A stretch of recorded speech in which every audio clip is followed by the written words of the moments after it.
BJP का मूल मंत्र है repeat a lie 1000 times and it becomes the truth. एक असत्य को, झूठ को 1000 बार बोलो और 1000 बाद वो सच्चाई में तब्दील हो जाएगा। इस मंत्र के तहत मेरे खिलाफ एक दुष्प्रचार और एक प्रोपेगेंडा शुरू किया गया कि न जाने कौन सा फर्जीवाड़ा हो गया, कौन से जाली दस्तखत हो गए,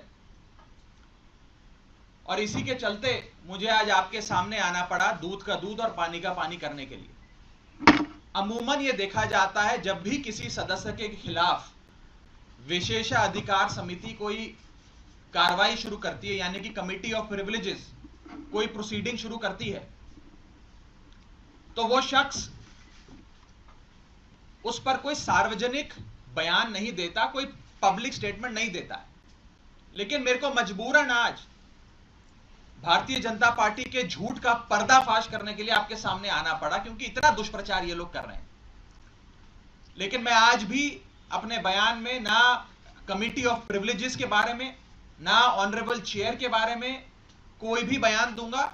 मैं सिर्फ रूल, पोजीशन और सच्चाई आपके सामने रखूंगा। पहली चीज तो यह है कि यह रूल बुक है जिसके हिसाब से राज्यसभा चलती है। यह रूल बुक, लाल किताब, इसमें लिखा है rules of procedure and conduct of business in the council of states. इस रूल बुक में जो लिखा है वो मैं आपको बताना चाहता हूं।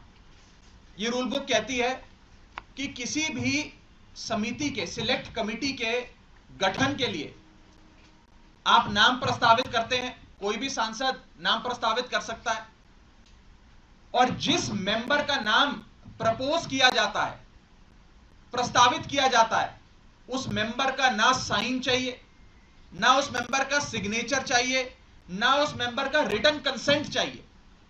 यानी कि इस रूल की किताब में कहीं नहीं लिखा कि सिलेक्ट कमिटी में किसी भी शख्स का, मेंबर का नाम देने के लिए आपको उस प्रस्तावित, प्रपोज्ड मेंबर की रिटन कंसेंट या सिग्नेचर चाहिए। लेकिन एक झूठा प्रचार फैलाया गया कि फर्जीवाड़ा हो गया साइन का।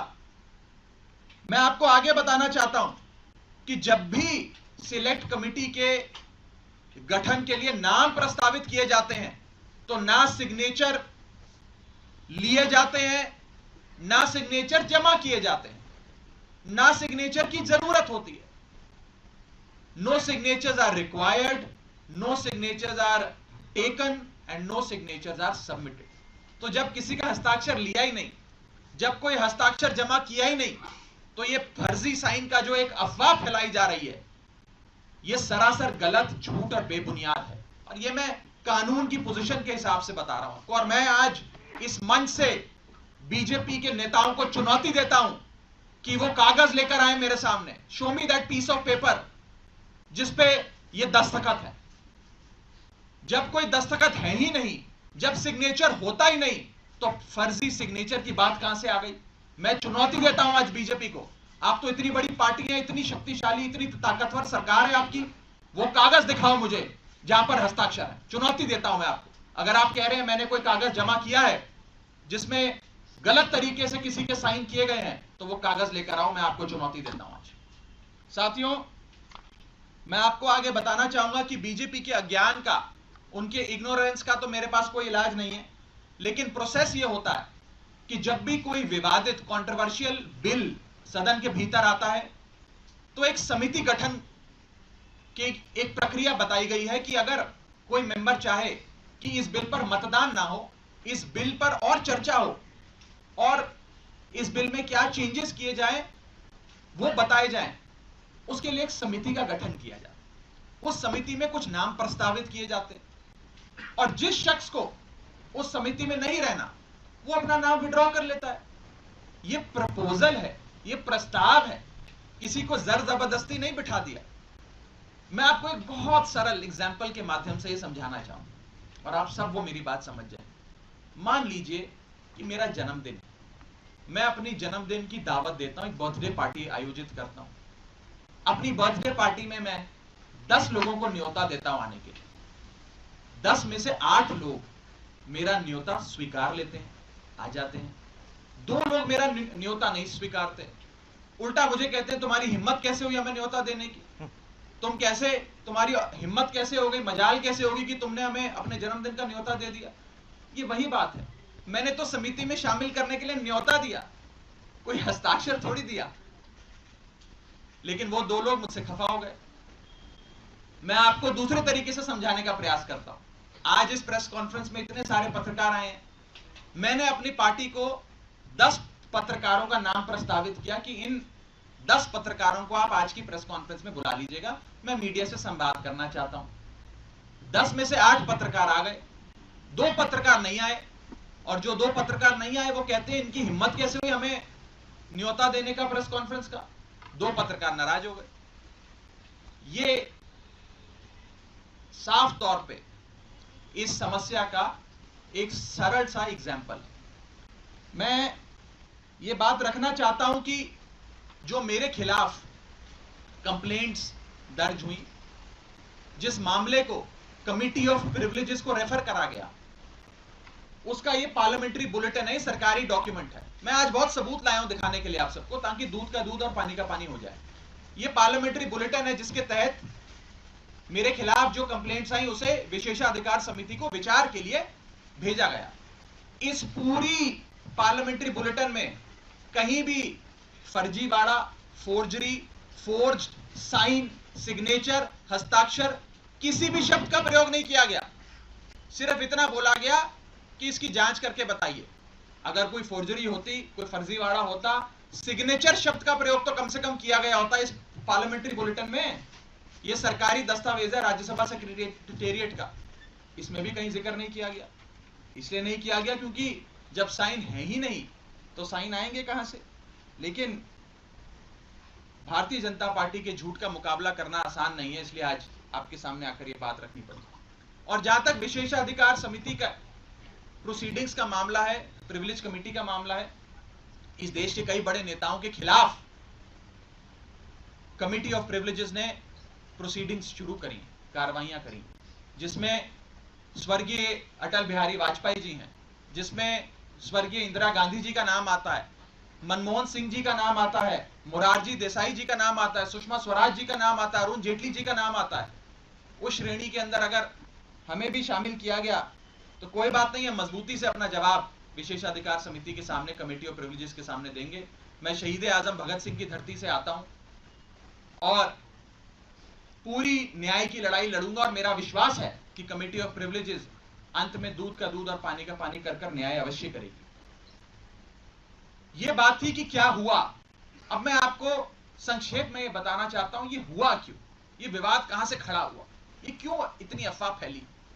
यह इसलिए फैली क्योंकि सोमवार दोपहर को सदन के अंदर आम आदमी पार्टी की ओर से मैंने पूरी मजबूती से दिल्ली के अध्यादेश पर अपना वक्तव्य दिया, और उसके ठीक 6 घंटे बाद मेरे खिलाफ बीजेपी ने यह आरोप लगाने शुरू कर दिए। इनको दिक्कत यह नहीं है कि मैंने नाम प्रस्तावित करे, इनको प्रॉब्लम यह नहीं है कि मैंने किसी कमेटी के गठन के लिए कुछ एमपीस के नाम दे दिए। इन्हें दिक्कत यह है कि एक 34 साल के युवा ने हमें खड़े होकर ललकारा कैसे, एक युवा ने हमसे मजबूती से सवाल कैसे पूछे, और कैसे इस सुपारी जितनी पार्टी, जैसा कि गृह मंत्री जी कहते हैं, इस सुपारी जितनी पार्टी के एक युवा सांसद ने दुनिया की सबसे बड़ी पार्टी के सबसे बड़े नेताओं से देश के सबसे बड़े सदन में खड़े होकर सवाल कैसे पूछे। इन्हें दर्द इस बात का है। हमने अपने वक्तव्य में बीजेपी के पुराने मैनिफेस्टो दिखाकर उनके डबल स्टैंडर्ड्स को एक्सपोज किया, दिल्ली वालों के लिए न्याय मांगा, यहां तक कि लाल कृष्ण आडवाणी जी और स्वर्गीय वाजपेयी जी के लिए न्याय मांगा। यह दर्द शायद बीजेपी को सता रहा है, जिसके चलते आज वो मेरे खिलाफ कंप्लेंट्स कर रहे हैं। ये लोग मेरे पीछे पड़ गए, बीजेपी पूरी तरीके से मेरे पीछे है। मैं आपको बताना चाहूंगा कि इस हफ्ते के ये दूसरा नोटिस कमिटी ऑफ प्रिविलेजेस का मुझे आया है।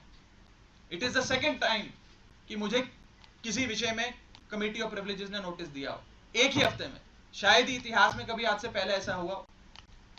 और मैं ये बताना चाहता हूं कि आज के समय हर संभव प्रयास किया जा रहा है कि विपक्ष की आवाज को दबाया जाए, जैसे राहुल गांधी जी की मेंबरशिप छीन ली, हमारे दो सांसद संजय सिंह जी, सुशील कुमार रिंकू जी, दोनों को सस्पेंड कर दिया, लीडर ऑफ ऑपोजिशन का माइक ऑफ किया जाता है।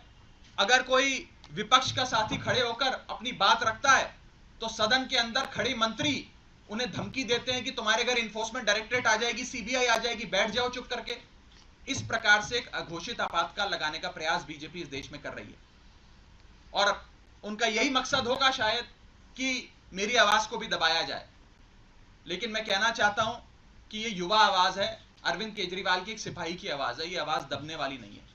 आप कार्रवाइयां मेरे खिलाफ जितनी मर्जी करिए, आरोप जितने मर्जी लगाइए, लेकिन ये आवाज ना दबेगी ना बंद होगी। और अंत में मैं हाथ जोड़कर बस इतनी विनती करना चाहूंगा आप सब मीडिया के साथियों से कि ये जो आप लगातार पिछले 3 दिन से बीजेपी के झांसे में आकर ये चला रहे हैं कि कोई फर्जीवाड़ा हो गया, फोर्ज सिग्नेचर हैं, मेरा आपसे हाथ जोड़कर निवेदन है कि इस प्रकार की झूठी खबरें ना चलाएं। मैं आपसे कहना चाहूंगा कि आप सच दिखाएं। आप लोग इस लोकतंत्र के चौथे स्तंभ हैं, कृपया कर बीजेपी के प्रोपेगेंडा में ना फंसें। एक छोटे सेक्शन ऑफ मीडिया ने जरूर एक प्रोपेगेंडा चलाने का प्रयास किया और मुझे मजबूरन उनके खिलाफ कानूनी कार्रवाई करनी पड़ेगी, क्योंकि ना रिकॉर्ड्स में, ना कंप्लेंट्स में, ना पार्लियामेंट्री बुलेटिन में कहीं भी फोर्जरी शब्द का प्रयोग किया गया है। और अंत में मैं इतना ही कहूंगा कि जिन जिन सांसदों ने मेरे खिलाफ फोर्जरी के आरोप लगाए, सदन के बाहर मैंने देखा कई सारे बीजेपी के लोकसभा के सांसदों ने बयान दिए हैं, राज्यसभा के तो शायद किसी सांसद ने नहीं दिए, लेकिन लोकसभा के कुछ सांसदों ने मेरे खिलाफ ये बयान दिए हैं। मुझे उनके खिलाफ भी मजबूरन कमिटी ऑफ प्रिविलेजेस में न्याय मांगने के लिए जाना पड़ेगा, उनके खिलाफ भी कंप्लेंट दर्ज करनी पड़ेगी, और कोर्ट के बाहर भी, पार्लियामेंट के बाहर भी, न्यायपालिका में भी न्याय की गुहार लगानी पड़ेगी। और मैं हर संभव लड़ाई के लिए तैयार हूं। मैं बीजेपी से डरता नहीं और ना डरने वाला हूं। बहुत बहुत शुक्रिया।